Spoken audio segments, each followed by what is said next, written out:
Let's bring you more now on our top story. This news we've received in the past few hours that the man who is thought to have led Friday's Paris attacks was killed during the police operation on Wednesday.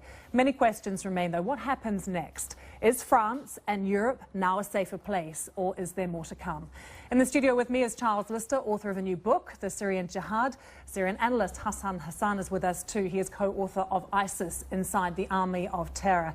In Paris for us, French Senator Nathalie Goulet, who led a Senate commission into jihadism. And in Berlin, the former Italian Foreign Minister Emma Bonino. Good to have you all with us. Charles, can I start with you? We've got this news now that Aboud is dead. Obviously significant in terms of this story, but what about the bigger picture? Because surely there are many more like him just waiting in the wings. Sure. I mean, I think his death can provide some kind of closure with regards to the existing security situation with relation to the recent attacks.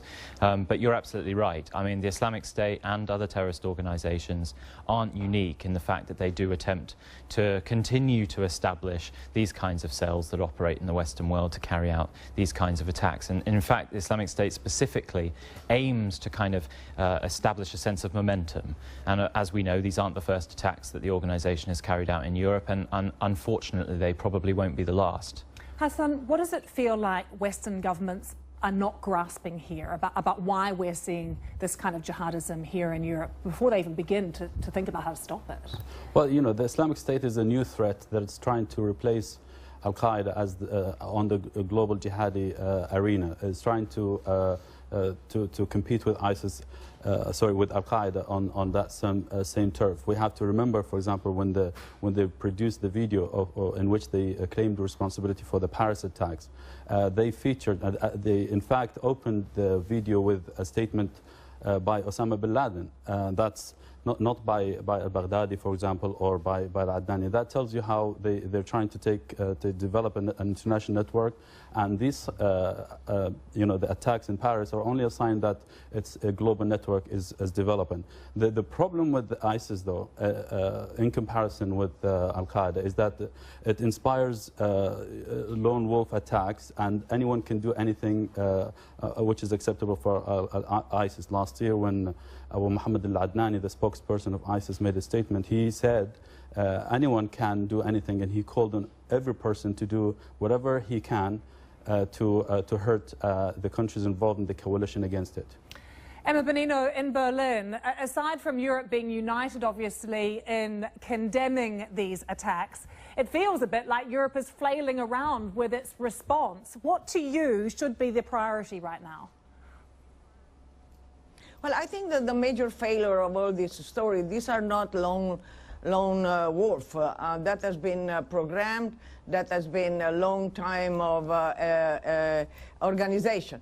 And I think that the major failure up to now is the failure of intelligence. These people have been tracked in one country or another, but evidently there is no sharing of information of all this kind of foreign fighters that are by thousand, and they are coming back from and moving from Europe to Syria and et cetera, et cetera. So I think that we have to recognize, apart talking of Daesh and others, that we have a major fragility and failure here in Europe, and that we would be well advised to step up finally a real coordination on intelligence, which has been lacking up to now, badly. Yeah, we heard Bernard Cazeneuve already today saying that they had no intelligence that he was coming back into France and that he'd travelled through other European countries. But Natalie, if I could bring you in now, such a shocking time for Parisians and people in France. How is it there to feel like you are now living in this world that is so uncertain? Well, first of all, Oh, Emma, I was just going to ask Natalie about how it feels in Paris at the moment. Beg your pardon? Yeah. No, but first of all, I feel secure in my country. I just feel terribly sad, and this situation is really heartbreaking. But then we see the result of the police action and now the state of emergency. I think that it will be a lot of security and the feeling that the people are going to be secure. But I share the position of the minister regarding sharing intelligence and the fact that, in fact, the notion of lonely wolf is not viable. I mean, those people are all connected. sooner or later, but they are all connected together. Emma, on the issue of information sharing, is it because there is a lack of trust between European governments that this isn't happening? Well, this is a longer story of lack of trust and lack of coordination, and I think that it's going to continue like that. And I don't think that I'm afraid that tomorrow at the meeting of the Minister of Internal Affairs, I think that the issue will not be tackled, unfortunately. Natalie, tomorrow Interior Ministers are going to be discussing Schengen and the freedom of movement of people. Do you feel that that could be threatened now as well? No, for this point, I do not agree. I think that the community of intelligence, it's a very small one. I think that they change, but the problem is, for example, this personal name record, which is a database regarding the air traveling, and the European Parliament didn't vote it yet, and you know, we have some trouble with this kind of information. We also have missing databases. And then, regarding the number of persons who are under signalement, under surveillance, you cannot put a policeman behind every people. You know, we know in France we have 7,000 people under surveillance. So it's very, very difficult to check them one by one. You know, it's just not possible. I mean, Charles, the reality is, for many people, this is the world we live in now. But just hearing what is happening in terms of the lack of information sharing, that would seem so obvious to people, that you should be able to share this information to stop these things happening. Is it more complicated than that, or are there obstacles being put in place that are unnecessary? I mean, I think there are institutional obstacles, clearly, as I think has just been discussed. But I think at the same time there are inherent challenges that we are facing now, much more so than in the past, because now we are faced with multiple potential terrorist organizations who are equally at the same time trying to exploit instability in places like Europe, trying to incite polarization within societies. And for the fact of the matter is that we have a conflict in a place like Syria which has mobilized more foreign fighters, a greater scale of foreign fighter flow than ever before in modern history. And, you know, your other colleagues here have discussed the issue of lone wolves. I mean, yes, the Paris attack may not necessarily be an example of a lone wolf attack, but lone wolves are exactly the model that the Islamic State is trying to exploit. And the statement which Hassan spoke about earlier was exactly that. I mean, the Islamic State isn't necessarily calling on everyone to carry out the kind of attacks that we've seen in Paris. They literally said, get in your car and run someone over, pick up your hammer and run down the street and attack someone. And it's that kind of unpredictability and the sheer scale of the potential threat that does make it difficult for intelligence agencies on a domestic, on a regional or on international level to share the intelligence, because it is just so big in scale. Hassan, what can be done about the radicalization of young Muslim men and women here in Europe particularly? Because there's been concern for a long time about them going off to Syria, coming home. They're now jihadis. They're wanting to do something horrific. And yet we saw in a BBC interview yesterday with one of the men from Belgium, the brother saying the family had no idea what was going on. How can that be the case? This is a recurrent theme in, you know, in my conversations with ISIS members and their families.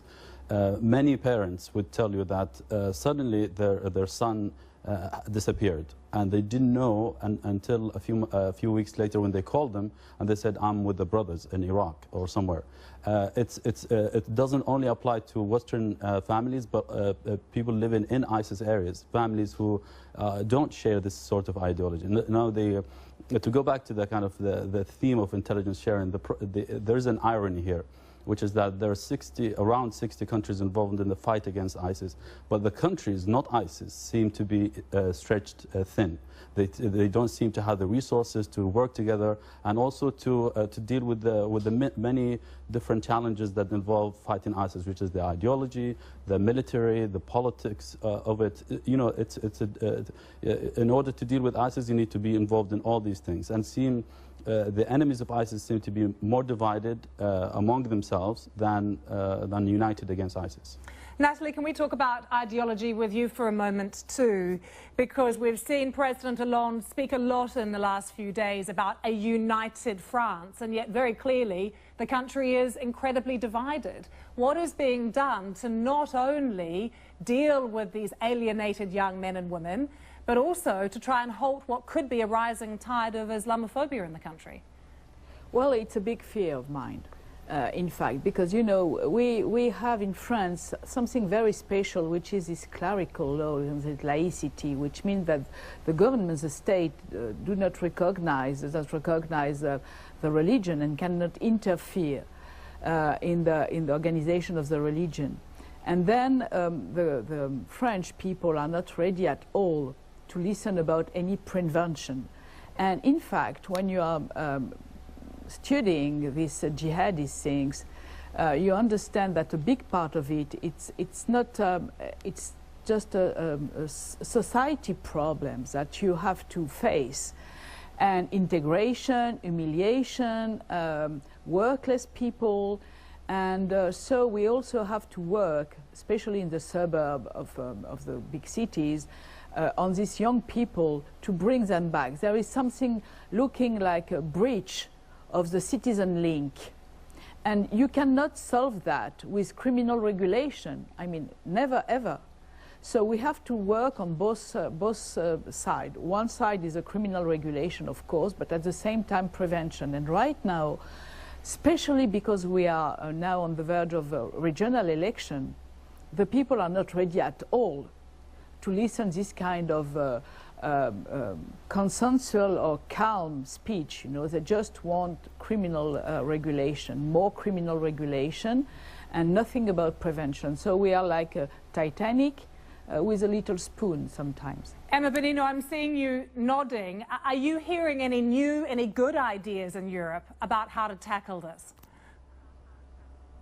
No, look, there is no miracle solution, but the question is that this debate on integration, etc., it's a long-standing debate.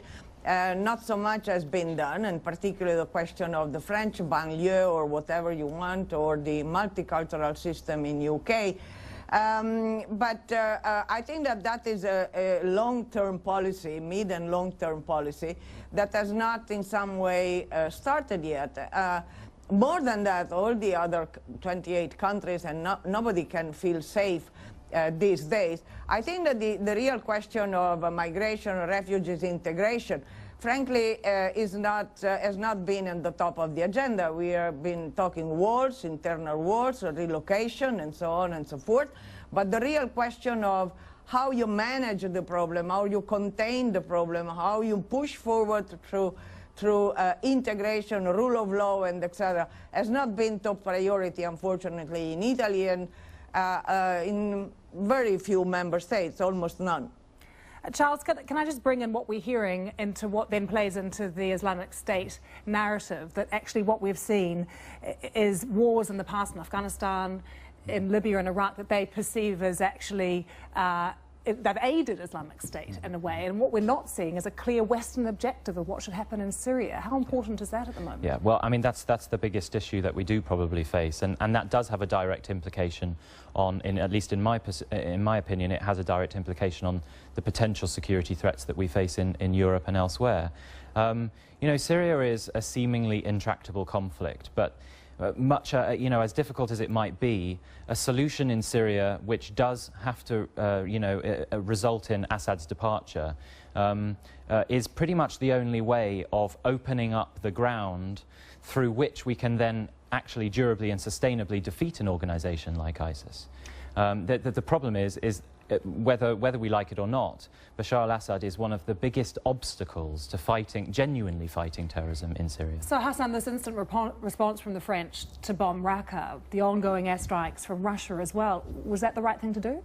I think that's exactly the wrong thing to do. The reason why that's the case is because the current campaign has been measured, and there's a question to ask: why suddenly you have more targets against ISIS? This is a question that should be asked either to the Americans or to the French. If if the new strikes mean that there is a loosening of the collateral damage definition, then we have a problem, which is basically now they're loosening the idea of targeting civilians or affecting civilians, and that's a problem. We heard that a hospital was hit and that sort of thing. I think just like Charles mentioned,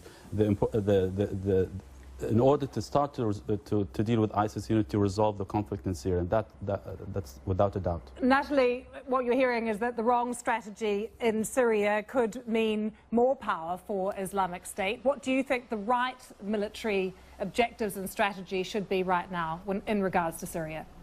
Well, you know, after so many years of letting this state collapsing, creating some grey zone where any kind of terrorism can grow, I think something has to be done, and unless you have to sing the funeral song for United Nations, which was absolutely unable to move and to stop this Syrian collapsing situation, I support my country, of course. You know, there is no point. I think that we have to fight, and Iranian or Kurds are working fighting on the ground, and I support totally the French position on the subject. Absolutely.